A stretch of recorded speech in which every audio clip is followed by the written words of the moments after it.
दोस्तों, भारत और south Africa के बीच दूसरा टी20 मैच खेला गया और ये मैच बेहद ही रोमांचक देखने को मिला। जी हां दोस्तों, इस वीडियो में हम आपको इस मैच का पूरा हाइलाइट्स बताएंगे, तो वीडियो को अंत तक जरूर देखें और अगर वीडियो पसंद आया तो एक लाइक जरूर करें। दोस्तों, भारत और दक्षिण अफ्रीका के बीच दूसरा टी20 मुकाबला मुल्लानपुर में खेला गया। भारतीय कप्तान सूर्य कुमार यादव ने टॉस जीतकर पहले गेंदबाजी करने का फैसला किया। उनका मानना था कि पिच पर शुरुआती समय में गेंदबाजों को मदद मिल सकती है। दक्षिण अफ्रीकी की तरफ से क्विंटन डी कॉक और रीजा हेंड्रिक्स ओपनिंग करने उतरे। बुमराह से सबको उम्मीद थी कि आज वो अपनी घातक और धारदार गेंदबाजी से दक्षिण अफ्रीकी टीम को घुटने पर ले आएंगे, लेकिन कोई नहीं जानता था कि आज क्विंटन डी कॉक का तूफान आने वाला है। भारत की ओर से अर्शदीप सिंह पहला ओवर डालने आए। पहले ही ओवर में भारतीय तेज गेंदबाजी की शुरुआत अर्शदीप सिंह ने की और क्विंटन डी कॉक ने तीसरी गेंद पर कवर्स की दिशा में एक तेज पंच शॉट खेला। इसके बाद डी कॉक ने पांचवी गेंद पर अपने क्लासिक अंदाज में आगे बढ़कर फ्लिक किया और गेंद को डीप स्क्वायर लेग की बाउंड्री के ऊपर से छक्के के लिए भेज दिया। दूसरे ओवर में भी अर्शदीप सिंह जारी रहे और पहली ही शॉट गेंद पर डी कॉक ने अपनी ताकत और टाइमिंग का प्रदर्शन करते हुए शानदार हुक शॉट खेला और गेंद डीप मिड विकेट बाउंड्री की तरफ 4 रन के लिए गई। ये दिखाता है कि डी कॉक कितनी अच्छी लय में है। अगली तीसरी गेंद बैक ऑफ लेंथ थी, जो डी कॉक का फेवरेट एरिया माना जाता है। उन्होंने शानदार पुल शॉट खेला और गेंद डीप बैकवर्ड स्क्वायर लेग के ऊपर से 81 मीटर दूर जाकर 6 के लिए गिरी। ये एक क्लीन हिट थी और डी कॉक ने अपनी विस्फोटक शुरुआत जारी रखी। तीसरे ओवर में कप्तान ने प्रमुख तेज गेंदबाज जसप्रीत बुमराह को आक्रमण पर लगाया, लेकिन इसका भी कोई खास असर नहीं हुआ और रीजा हेंड्रिक्स ने बुमराह की शॉर्ट गेंद पर अपनी ताकत दिखाते हुए उसे डीप स्क्वायर लेग के ऊपर से क्लीन 6 के लिए डिस्पैच कर दिया। बुमराह की दूसरी गेंद धीमी स्लोअर वन थी, जिसका डी कॉक ने तुरंत फायदा उठाया और पुल शॉट खेलकर गेंद को स्क्वायर लेग के ऊपर से एक और 6 के लिए भेज दिया। इस ओवर से कुल 16 रन आए और ये साउथ अफ्रीका की मजबूत शुरुआत का संकेत था। भारतीय खेमे में चिंता की लकीरें साफ दिखाई दे रही थीं। चौथे ओवर में कप्तान सूर्य कुमार यादव ने मिस्ट्री स्पिनर वरुण चक्रवर्ती को गेंद सौंपी और उन्होंने अपनी पहली ही गेंद पर सफलता दिलाकर कप्तान के भरोसे को सही साबित किया। ये एक घातक कैरम बॉल थी जो लेंथ पर थी और रीजा हेंड्रिक्स ने बैकफुट पर जाकर उसे पुल करने की कोशिश की, लेकिन गेंद स्किड होकर आई और सीधे ऑफ स्टंप से जा टकराई। रीजा हेंड्रिक्स बड़ा शॉट खेलते हुए 10 गेंदों पर 8 रन बनाकर आउट हो गए। उनकी पारी में एक 6 शामिल था। साउथ अफ्रीका का स्कोर 38 रन पर 1 विकेट था। नए बल्लेबाज कप्तान एडन मार्क्रम क्रीज पर आए और डी कॉक के साथ मिलकर पारी को संभालना शुरू किया। 5वें ओवर में स्पिन आक्रमण जारी रहा और अक्षर पटेल गेंदबाजी करने आए। मार्क्रम ने चौथी शॉट गेंद पर बैकफुट पर जाकर शानदार पंच लगाया और गेंद कवर्स के गैप से 4 रन के लिए चली गई। ये मार्क्रम की पहली बाउंड्री थी और उन्होंने अपनी क्लास दिखाई। अगली ही गेंद पर डी कॉक ने फिर से अपनी शक्ति दिखाई और डीप स्क्वायर लेग के ऊपर से पुल शॉट खेलकर एक और जबरदस्त 6 जड़ दिया और इसी के साथ साउथ अफ्रीका के 50 रन पूरे हुए। डी कॉक आज पूरी तरह से आक्रामक मूड में नजर आ रहे थे और केवल बाउंड्री से बात कर रहे थे। छठे ओवर में हार्दिक पांड्या गेंदबाजी करने आए और डी कॉक ने बाहर जाती हुई फुल गेंद पर अपना बल्ला बढ़ाया और एक चौका जड़ दिया। पावर प्ले के अंत में साउथ अफ्रीका का स्कोर 1 विकेट के नुकसान पर 54 रन था। 7वें ओवर में वरुण चक्रवर्ती ने अपनी कसी हुई गेंदबाजी जारी रखी। हालांकि मार्क्रम और डी कॉक ने अब संयम बनाए रखा और स्पिनर को सम्मान देते हुए सिर्फ 5 रन बटोरे। 8वें ओवर में हार्दिक पांड्या फिर से गेंदबाजी करने आए और उन्होंने एक लो फुल टॉस गेंद डाली, जिसे डी कॉक ने डीप मिड विकेट की तरफ जोरदार तरीके से स्वीप किया और गेंद फील्डर की डाइव को मात देते हुए बाउंड्री के पार 4 रन के लिए चली गई। ये चौका बेहद महत्वपूर्ण था क्योंकि इसी चौके के साथ क्विंटन डी कॉक ने अपना 17वां टी20 अर्धशतक पूरा किया। उन्होंने मात्र 28 गेंदों का सामना करते हुए ताबड़तोड़ रन बनाए। 9वें ओवर में अक्षर पटेल गेंदबाजी करने आए और डी कॉक ने फिर से अपनी आक्रामकता जारी रखी। उन्होंने पिच पर आगे बढ़कर अक्षर की फुल और वाइड गेंद को लॉन्ग ऑन के ऊपर से उठाकर मार दिया और गेंद सीधे स्टैंड्स में जाकर गिरी। ये 93 मीटर का एक विशाल 6 था, जिसने दर्शकों को भी झूमने पर मजबूर कर दिया। अगली गेंद पर डी कॉक ने 1 रन लेकर मार्क्रम को स्ट्राइक दी और इसी के साथ डी कॉक और मार्क्रम के बीच 50 रनों की साझेदारी पूरी हुई। 10वें ओवर में वरुण चक्रवर्ती गेंदबाजी करने आए और इस ओवर के खत्म होने तक साउथ अफ्रीका ने 1 विकेट के नुकसान पर 90 रन बना लिए थे। क्विंटन डी कॉक 52 रन पर नाबाद थे और पूरी तरह से सेट हो चुके थे, जबकि कप्तान एडन मार्क्रम 14 रन पर नाबाद थे। पहले 10 ओवर में साउथ अफ्रीका की बल्लेबाजी ने भारतीय टीम को कड़ी चुनौती दी थी। अब दक्षिण अफ्रीका एक बड़े स्कोर की ओर बढ़ रहा था। 11वें ओवर में भारतीय कप्तान ने तेज गेंदबाज अर्शदीप सिंह को वापस आक्रमण पर बुलाया, लेकिन क्विंटन डी कॉक ने अपनी आक्रामकता जरा भी कम नहीं की। पहली ही गेंद पर डी कॉक ने फुल लेंथ की गेंद को सीधे गेंदबाज के ऊपर से पूरी ताकत से लॉन्च कर दिया। ये एक शक्तिशाली शॉट था जो बल्ले के बीच से निकला और गेंद सीधे साइड स्क्रीन में जाकर गिरी। ये एक और शानदार 6 था। डीकॉक आज भारतीय गेंदबाजों के लिए एक बड़ी चुनौती बने हुए थे। अर्शदीप सिंह इस ओवर में अपनी लाइन और लेंथ से संघर्ष करते दिखे। दबाव में उन्होंने इस ओवर में 7 वाइड गेंदें फेंकी, जिसके कारण साउथ अफ्रीका के 100 रन पूरे हो गए और भारतीय फील्डिंग टीम दबाव में आ गई थी। साउथ अफ्रीका की पारी अब तेज गति से आगे बढ़ रही थी।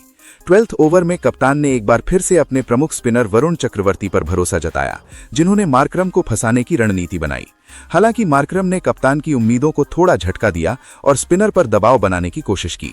उन्होंने लगातार 2 6 जड़े। पहली गेंद फुल थी, जिसे मार्करम ने सीधे गेंदबाज के ऊपर से पूरी ताकत से लॉन्च किया। ये 77 मीटर का 6 था और उन्होंने अपनी आक्रामक मंशा साफ कर दी। अगली ही गेंद पर मार्करम ने आगे बढ़कर गेंद को लॉन्ग ऑन बाउंड्री के ऊपर से भेज दिया। ये बैक टू बैक 6 थे, जिससे वरुण चक्रवर्ती दबाव में आ गए थे। लेकिन वरुण एक चैंपियन गेंदबाज हैं और उन्होंने वापसी की और इसी ओवर की आखिरी गेंद पर मार्करम को फंसा लिया। एडन मार्करम खराब शॉट खेलते हुए 26 गेंदों पर 29 रन बनाकर आउट हो गए। उनकी पारी में 1 चौका और 2 6 शामिल थे। साउथ अफ्रीका का स्कोर 162 रन पर 3 विकेट थे। क्रीज पर विस्फोटक बल्लेबाज डेविड मिलर आए। अक्षर पटेल ने अगले ही ओवर में अपनी स्पिन से एक और सफलता हासिल की। उन्होंने फ्लाइटेड गेंद डाली और ब्रेविस ने लॉन्ग ऑन की तरफ जोरदार शॉट खेलने की कोशिश की, लेकिन गेंद हवा में ऊंची चली गई और डीप लॉन्ग ऑन पर खड़े तिलक वर्मा ने नीचे आकर एक सुरक्षित कैच लपका। ब्रेविस 10 गेंदों पर 14 रन बनाकर आउट हो गए। उनकी पारी में 1 चौका और 1 6 शामिल था। साउथ अफ्रीका का स्कोर 162 रन पर 4 विकेट। नए बल्लेबाज डॉनोवन फरेरा क्रीज पर आए। 17वें ओवर में जसप्रीत बुमराह गेंदबाजी करने आए। ये वो महत्वपूर्ण डेथ ओवर था जहां बुमराह अपनी यॉर्कर से मैच को पलटने की क्षमता रखते थे, लेकिन आज उनका दिन नहीं था। बुमराह ने स्टंप्स पर एक फुल टॉस गेंद डाली, जिसे मिलर ने सीधा मैदान के नीचे 4 रन के लिए भेज दिया। ये एक निराशाजनक शुरुआत थी। अगली गेंद फिर से फुल टॉस थी, जिस पर मिलर ने फ्लिक करने की कोशिश की। गेंद जूते से टकराई और लेग बाय के रूप में विकेट कीपर को छकाते हुए 4 रन के लिए चली गई। अगली गेंद फिर से फुल टॉस थी, जिसे मिलर ने कवर्स के गैप से बेहतरीन तरीके से क्रीज कर दिया। ये भी 4 रन थे। बुमराह के लिए ये ओवर बहुत महंगा साबित हुआ। 18वें ओवर में अर्शदीप सिंह गेंदबाजी करने आए और उन्होंने एक फुल टॉस गेंद फेंकी जो स्लॉट में थी। फर्नांडो ने उसे लॉन्ग ऑन के ऊपर से उठाकर 6 मार दिया। अगली ही गेंद पर मिलर ने अपने स्टाइल में फ्लिक किया और डीप मिड विकेट के ऊपर से फ्लैट 6 जड़ दिया। 19वें ओवर में बुमराह फिर से गेंदबाजी करने आए।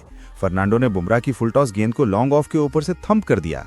ये 1 और 6 था और इसी के साथ साउथ अफ्रीका के 200 रन पूरे हुए। 20वें ओवर में अर्शदीप सिंह गेंदबाजी करने आए और फर्नांडो ने शॉर्ट गेंद को पुल किया और गेंद डीप स्क्वायर लेग के ऊपर से गई। ये 96 मीटर का सबसे बड़ा 6 था। आखिरी गेंद पर फर्नांडो ने 1 और रन लेकर पारी को समाप्त किया। साउथ अफ्रीका ने 20 ओवर में 4 विकेट के नुकसान पर 213 रन बनाए। डेविड मिलर 12 गेंदों पर 20 रन पर नाबाद थे। उनकी पारी में 2 चौके और 1 6 शामिल था, जबकि डोनोवन फर्नांडो 16 गेंदों पर 30 रन पर नाबाद थे। उनकी पारी में 3 6 शामिल थे और उन्होंने एक बेहतरीन फिनिश दिया। भारतीय टीम को अब 214 रनों का विशाल लक्ष्य हासिल करना था। साउथ अफ्रीका के 214 रनों के विशाल लक्ष्य का पीछा करने उतरी भारतीय टीम की शुरुआत पहले 10 ओवर में बेहद निराशाजनक रही और भारतीय बल्लेबाजी क्रम पूरी तरह से लड़खड़ा गया। भारतीय टीम ने शुरुआती 10 ओवरों में 4 महत्वपूर्ण विकेटों के नुकसान पर मात्र 81 रन बनाए और वो पूरी तरह से दबाव में थी। साउथ अफ्रीका ने मैच पर अपनी मजबूत पकड़ बना ली थी। 214 रनों के पहाड़ जैसे लक्ष्य का पीछा करने भारत की तरफ से युवा विस्फोटक ओपनर अभिषेक शर्मा और टीम के उप कप्तान शुभमन गिल ओपनिंग करने उतरे। हर किसी को इन दोनों युवा बल्लेबाजों से एक धमाकेदार और तेज शुरुआत की उम्मीद थी, खासकर अभिषेक शर्मा से, जो अपनी निडर आक्रामक शैली के लिए जाने जाते हैं। पहला ओवर लेकर आए साउथ अफ्रीका के प्रमुख तेज गेंदबाज लुंगी एनगिडी। अभिषेक शर्मा ने ओवर की तीसरी ही गेंद पर अपनी आक्रामक मंशा जाहिर कर दी। उन्होंने ओवर पिच और स्लॉट में मिली गेंद को बिल्कुल भी नहीं बख्शा और उसे पूरे जोर से एक्स्ट्रा कवर के ऊपर से हवा में उछाला। गेंद सीमा रेखा पार क्राउड में गिरी। ये आज शाम का भारत की तरफ से पहला 6 था और एक धमाकेदार शुरुआत का संकेत था। हालांकि इसी ओवर की 5वीं गेंद पर एनगिडी ने अपनी लाइन और लेंथ में सुधार करते हुए शानदार वापसी की और एक बेहतरीन गुड लेंथ डिलीवरी डाली जो ऑफ स्टंप पर पड़कर बाहर की तरफ निकली। शुभमन गिल गेंद को हल्के हाथ से सिर्फ पुश करने की कोशिश की। बल्ले का मोटा बाहरी किनारा लगा और स्लिप में खड़े रीजा हेंड्रिक्स ने एक आसान कैच लपक लिया। शुभमन गिल 0 पर आउट हो गए। उनका T20 फॉर्मेट में संघर्ष जारी रहा। भारत का स्कोर 6 रन पर 1 विकेट था। दूसरे ओवर में मार्को यानसन गेंदबाजी करने आए और अभिषेक शर्मा ने उनका स्वागत एक हाफ ट्रैकर गेंद पर किया। अभिषेक ने गेंद का इंतजार किया और उसे डीप मिड विकेट के ऊपर से पुल कर दिया। ये 1 और 6 था, जो उनकी तूफानी फॉर्म को दर्शाता है। लेकिन यानसन ने अपनी लेंथ और लाइन में सुधार करते हुए अगली ही गेंद पर शानदार वापसी की। उन्होंने गुड लेंथ पर गेंद डाली जो पिच से टकराकर बाहर की तरफ निकली और अभिषेक शर्मा पूरी तरह से चकमा खा गए। उनके बल्ले का बाहरी किनारा लगा और गेंद सीधे wicket keeper Quinton de Kock के दस्तानों में गई और अभिषेक शर्मा 8 गेंदों पर 17 रन की तूफानी शुरुआत के बाद आउट हो गए। उनकी पारी में 2-6 शामिल थे। भारत का स्कोर 22 रन पर 2 विकेट था। अब क्रीज पर कप्तान सूर्य कुमार यादव और अक्षर पटेल आए। तीसरे ओवर में एनगिडी ने गेंदबाजी जारी रखी और अक्षर पटेल ने ओवर की अंतिम गेंद पर बाहर जाती फुल गेंद पर गैप ढूंढते हुए कवर्स के ऊपर से 4 रन बटोरे। ये अक्षर पटेल के लिए एक बहुत जरूरी बाउंड्री थी, जिससे उन पर बना दबाव थोड़ा कम हुआ। चौथे ओवर में मार्को यानसन वापस आए और उन्होंने भारतीय कप्तान का बेशकीमती विकेट ले लिया। यानसन की लेंथ डिलीवरी ऑफ स्टंप के बाहर जा रही थी। सूर्य कुमार यादव ने गेंद को थर्ड मैन की तरफ धकेलने की कोशिश की। बल्ले का हल्का किनारा लगा और गेंद सीधे विकेट कीपर डी कॉक के दस्तानों में गई। डी कॉक और यानसन ने तुरंत अपील की और रिव्यू लेने का फैसला किया गया। अल्ट्राएज में साफ दिख रहा था कि हल्का किनारा लगा था। सूर्य कुमार यादव खराब शॉट खेलकर 4 गेंदों पर 5 रन बनाकर आउट हो गए। उनकी पारी में एक चौका शामिल था। भारत का स्कोर 28 रन पर 3 विकेट। अब क्रीज पर तिलक वर्मा आए। 5वें ओवर में लुथो से पामला गेंदबाजी करने आए और तिलक वर्मा ने उनका स्वागत फुल लेंथ गेंद पर किया। उन्होंने गेंद को एक्स्ट्रा कवर के गैप से ड्रिल किया और गेंद बाउंड्री के पार 4 रन के लिए चली गई। तिलक वर्मा ने अपनी आक्रामकता दिखाई। उन्होंने अगली ही शॉट गेंद जो शरीर की तरफ थी उसे फ्लिक किया और गेंद लॉन्ग लेग बाउंड्री के ऊपर से 6 रन के लिए गई। पावर प्ले के अंत तक भारत का स्कोर 47 रन पर 3 विकेट था। छठे ओवर में युवा स्पिनर डोनोवन फरेरा गेंदबाजी करने आए और अक्षर पटेल ने उनकी फुल लेंथ गेंद को लॉन्ग ऑन के ऊपर से उठाकर मार दिया। ये 1 और 6 था, लेकिन अक्षर पटेल अपनी पारी को लंबा नहीं खींच पाए। 7वें ओवर में बैट्समैन गेंदबाजी करने आए और अक्षर ने फिर से कवर के ऊपर से स्लॉक करने की कोशिश की, लेकिन टाइमिंग सही नहीं रही। गेंद ऊंची उठी और कवर्स पर खड़े रीजा हेंड्रिक्स ने एक डाइव लगाकर एक शानदार कैच लपक लिया। अक्षर पटेल 21 गेंदों पर 21 रन बनाकर आउट हो गए। उनकी पारी में एक चौका और एक 6 शामिल था। साउथ अफ्रीका इस समय खेल पर पूरी तरह से हावी था और भारत की हार निश्चित लग रही थी। भारत का स्कोर 59 रन पर 4 विकेट था। क्रीज पर हार्दिक पांड्या आए, जो अब तिलक वर्मा के साथ मिलकर पारी को संभालने की जिम्मेदारी लिए हुए थे। 9वें ओवर में सिपामला गेंदबाजी करने आए और उन्होंने शॉट गेंद डाली जो लेग स्टंप के बाहर थी। ये एक आसान मौका था जिसे तिलक वर्मा ने नहीं छोड़ा। उन्होंने अंदर शफल किया और गेंद को लॉन्ग लेग बाउंड्री के ऊपर से पुल कर दिया। ये 1 और 6 था, जो तिलक वर्मा की आत्मविश्वास भरी बल्लेबाजी को दर्शाता है। 10 ओवर के अंत तक भारतीय टीम ने 4 विकेट के नुकसान पर 81 रन बनाए। तिलक वर्मा 18 गेंदों पर 32 रन पर नाबाद थे। उनकी पारी में 2 चौके और 2 6 शामिल थे और हार्दिक पांड्या 8 गेंदों पर 4 रन पर नाबाद थे। भारतीय टीम को अब 13वें ओवर में अनुभवी तेज गेंदबाज लुंगी एनगिडी गेंदबाजी करने आए और उन्होंने धीमी गेंद का इस्तेमाल किया, लेकिन तिलक वर्मा आज पूरी तरह से तैयार थे। उन्होंने धीमी गेंद को जल्दी भांप लिया और उसे स्लॉग स्वीप के जरिए स्टैंड्स में भेज दिया। ये 1 और क्लीन 6 था और इसी के साथ तिलक वर्मा ने अपना शानदार अर्धशतक पूरा किया। ये अर्धशतक उन्होंने मात्र 30 गेंदों पर बनाया और मुश्किल समय में भारतीय पारी को संभाला। तिलक वर्मा की ये पारी दबाव में खेली गई एक परिपक्व पारी थी। 14वें ओवर में लुथो सिपामला गेंदबाजी करने आए और हार्दिक पांड्या ने लॉन्ग ऑन के ऊपर से एक बड़ा शॉट खेलने की कोशिश की, लेकिन टाइमिंग सही नहीं रही। गेंद हवा में गई और लॉन्ग ऑन पर खड़े मार्को यासिन ने डाइव लगाकर कैच टपक लिया। ये हार्दिक पांड्या के लिए एक बड़ा जीवनदान था, लेकिन सिपामला ने अगली ही गेंद पर वापसी की। उन्होंने फुल और सीधी गेंद डाली। हार्दिक पांड्या ने फ्लिक शॉट खेलने के लिए फ्रंट लेग हटाया, लेकिन संपर्क सही नहीं हुआ। गेंद सीधे wicket keeper Quinton de Kock के दस्तानों में गई। हार्दिक पांड्या 23 गेंदों पर 20 रन बनाकर आउट हो गए। उनकी पारी में एक 6 शामिल था। साउथ अफ्रीका ने एक और महत्वपूर्ण साझेदारी को तोड़ दिया। भारत का स्कोर 110 रन पर 5 विकेट। क्रीज पर आए विकेट कीपर बल्लेबाज जितेश शर्मा। 15वें ओवर में सिपामला ने जितेश शर्मा को शॉर्ट ऑफ लेंथ गेंद फेंकी और जितेश ने गेंद को फाइन लेग की तरफ खेला। बल्ले का किनारा लगा, लेकिन गेंद कीपर के ऊपर से निकल गई और 4 रन के लिए चली गई। जितेश ने अपना खाता एक बाउंड्री से खोला। 16वें ओवर में युवा तेज गेंदबाज ऑटनील बाकमन गेंदबाजी करने आए और उन्होंने सटीक यॉर्कर डाली, लेकिन जितेश शर्मा ने अपने कौशल का प्रदर्शन किया। वो अपनी क्रीज में बहुत पीछे गए और यॉर्कर को लॉन्ग लेग के ऊपर से 6 रन के लिए भेज दिया। ये एक शानदार शॉट था जिसने बैट्समैन को भी हैरान कर दिया। अगली गेंद शॉर्ट और वाइड थी जिसे जितेश ने स्वीपर कवर की तरफ 4 रन के लिए चली गई। 17वें ओवर में सिपामला गेंदबाजी करने आए और तिलक वर्मा ने एक बार फिर अपना क्लास दिखाया। फुल और बाहर जाती गेंद को तिलक वर्मा ने डीप एक्स्ट्रा कवर के ऊपर से साफ तरीके से उठाकर मारा। ये एक और जबरदस्त फोर था। तिलक वर्मा हार मानने को तैयार नहीं थे और वो अकेले ही भारतीय टीम को खींच रहे थे। अगली गेंद शॉट थी जिसे जितेश शर्मा ने करीबी से देखा और पुल किया। गेंद लॉन्ग लेग बाउंड्री के ऊपर से 6 रन के लिए गई, लेकिन इसी ओवर की 5वीं गेंद पर सिपामला ने वापसी की। उन्होंने लेग पर फुल गेंद डाली। जितेश शर्मा ने फ्लिक करने की कोशिश की, लेकिन बल्ले का किनारा लगा। गेंद हवा में ऊंची गई और बाउंड्री पर खड़े बैट्समैन ने एक आसान कैच लपक लिया। जितेश शर्मा हवाई शॉट खेलते हुए 27 गेंदों पर 27 रन बनाकर आउट हो गए। उनकी पारी में 2 चौके और 2 6 शामिल थे। साउथ अफ्रीका ने एक और निर्णायक झटका दिया। भारत का स्कोर 147 रन पर 6 विकेट। क्रीज पर आए ऑलराउंडर शिवम दुबे।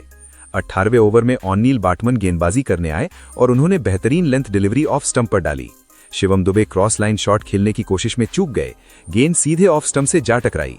शिवम दुबे बोल्ड होते हुए 2 गेंदों पर 1 रन बनाकर आउट हो गए। भारत का स्कोर 148 रन पर 7 विकेट था। अर्शदीप सिंह बल्लेबाजी करने आए और उन्होंने बाटमन की बाहर जाती लेंथ डिलीवरी को थर्ड मैन के बाईं ओर से 4 रन के लिए स्टीयर किया। 19वें ओवर में बाटमन ने अपनी घातक गेंदबाजी जारी रखी। उन्होंने बाहर जाती लेंथ डिलीवरी डाली और अर्शदीप सिंह ने सीधा बैकवर्ड पॉइंट पर खड़े डेविड मिलर के हाथों में मार दिया। अर्शदीप सिंह खराब शॉट खेलते हुए 3 गेंदों पर 4 रन बनाकर आउट हो गए। फिर वरुण चक्रवर्ती बल्लेबाजी करने आए, लेकिन वो ज्यादा देर तक नहीं टिक पाए। बाटमन ने फुल और सीधी गेंद डाली और वरुण चक्रवर्ती ने लॉन्ग ऑन पर खड़े एडन मार्करम को आसान कैच दे दिया। ऑटनिल बाटमन ने अपना 4 विकेट पूरा किया। 20वें ओवर में लुंगी एनगिडी गेंदबाजी करने आए और ओवर की पहली ही गेंद पर तिलक वर्मा का विकेट लिया। लुंगी एनगिडी की गेंद पर तिलक वर्मा ने हवाई शॉट खेलने की कोशिश की। गेंद एडन मार्करम के हाथों में गई। तिलक वर्मा 34 गेंदों पर 62 रन बनाकर आउट हो गए। उनकी शानदार पारी में 2 चौके और 5-6 शामिल थे। साउथ अफ्रीका ने यह मुकाबला 51 रनों से जीत लिया और सीरीज में जोरदार वापसी की। भारत 19.1 ओवर में 162 रन पर ऑल आउट हो गया। इस जीत के साथ अब यह सीरीज 1-1 से बराबर हो चुकी है। तो दोस्तों, अगर आपको ये वीडियो पसंद आया तो इस वीडियो को लाइक, शेयर करें और हमारे चैनल को सब्सक्राइब करना न भूलें। धन्यवाद।